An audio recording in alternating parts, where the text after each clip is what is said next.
ఇది ప్రాబ్లం ఎక్కడ ఉందంటే విశ్వాసులలో ఉంది ప్రాబ్లం.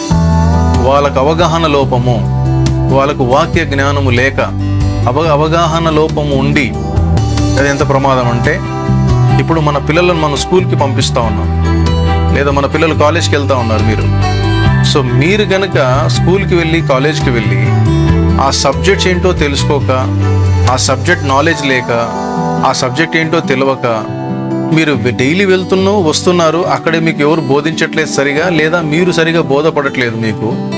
మీరు ఏదేదో ఊహించుకుంటున్నారు అనుకోండి, మీరు ఫస్ట్ క్లాస్ మార్క్స్తో పాస్ అవుతారా?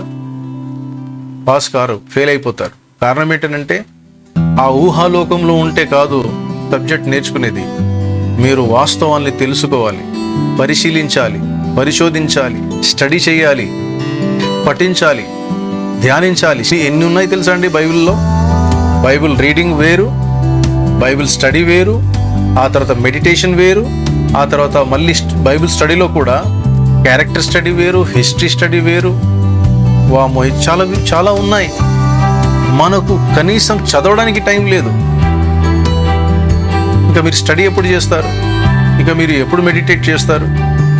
అందుకే నా సజెషన్ ఏంటంటే, నిజంగా మీరు అంత బిజీ ఉంటే నేను ఏం చేయలేను. కానీ మీలాగా నేను కూడా కాలేజ్లో ఉన్నప్పుడు, మీలాగా నేను కూడా జాబ్ చేస్తున్నప్పుడు నేను ప్రాక్టీస్ చేశాను. అది సాధ్యం. మీరు సాకులు చెప్పకూడదు. Come on, make a habit of spending time with the lord alone పర్సనల్గా. అది అలవాటు చేసుకోండి. అది మార్నింగ్ కావచ్చు, మధ్యాహ్నం కావచ్చు, నైట్ కావచ్చు, ఎప్పుడైనా సరే. కానీ మార్నింగ్ కొంచెం బెస్ట్, ఎందుకంటే సైలెంట్ వాతావరణం, ఫ్రెష్ మైండ్తో ఉంటాము. ఆ దినం ప్రారంభించాలి కాబట్టి మీరు ఒక హాఫ్ అన్ అవర్ అయినా 1 అవర్ అయినా దేవుని సన్నిధిలో కూర్చొని ప్రారంభిస్తే, మీరు వ్యక్తిగతంగా ఒక 15 నిమిషాలు ప్రార్థనలు గడపండి, మీ అవసరతలు దేవుడికి చెప్పండి, స్తుతించండి దేవునికి. ఆ తర్వాత మిగతా ఒక హాఫ్ అన్ అవర్ కనీసం ఒక వాక్య భాగం తీసుకొని దాన్ని పదే పదే చదివి ఏంటి దీనిలో ఉన్న అర్థం, ఒక భాగాన్ని చదవండి.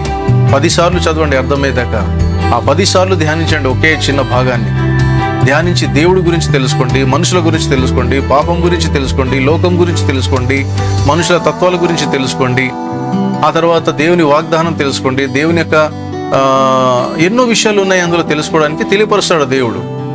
ఈ అనుభవం మీరు ప్రతిదినం వ్యక్తిగతంగా కలిగి ఉంటే రాను రాను రాను మీరు ఎలా తయారవుతారు తెలుసా? ఇంటెలిజెంట్గా తయారవుతారు, వాక్య జ్ఞానంతో నింపబడతారు. మీరు అది ఎంత రుచి తగులుతుందంటే ఆ ఒక 1 అవర్ మీకు టైం సరిపోదు. అలా అని గంటలు కూర్చుంటారా? కూర్చోలేము. ఎందుకు? కాలేజ్కి వెళ్ళాలి, లేదా జాబ్కి వెళ్ళాలి. అప్పుడు ఏం చేస్తాం తెలుసా? కాలేజ్లో ఉన్నా, ఇటు జాబ్లో ఉన్నా, అప్పుడప్పుడు మైండ్ ఖాళీగా ఉన్నప్పుడు, మనకి ఏ పని లేనప్పుడు ఈ వాక్యం జ్ఞాపకం వస్తూ ఉంటుంది. అరే, ఉదయకాలమున ఈ వాక్యం ధ్యానించామే, అవును ఈ వాక్యంలో దేవుడు ఈరోజు ఏం బయలుపరిచాడు, ఓహో ఈ మాట ఉంది, ఆ మాట ఉంది. దానినే దివారాత్రము ధ్యానించువాడు, దివారాత్రం ధ్యానించే ఆమె, దాని అర్థం.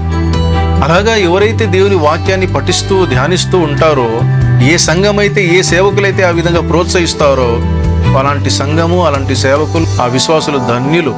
కారణం ఏంటంటే వాళ్ళ ఆత్మీయ జీవితం స్ట్రాంగ్గా బండ మీద తమ ఇల్లును కట్టుకుంటారు. యేసయ్య అన్నాడు కదా, ఈ నా మాటలు విని వాటి చొప్పున చేయువాడు బండ మీద ఇల్లు కట్టుకొనిన బుద్ధిమంతుని పోలి ఉండును.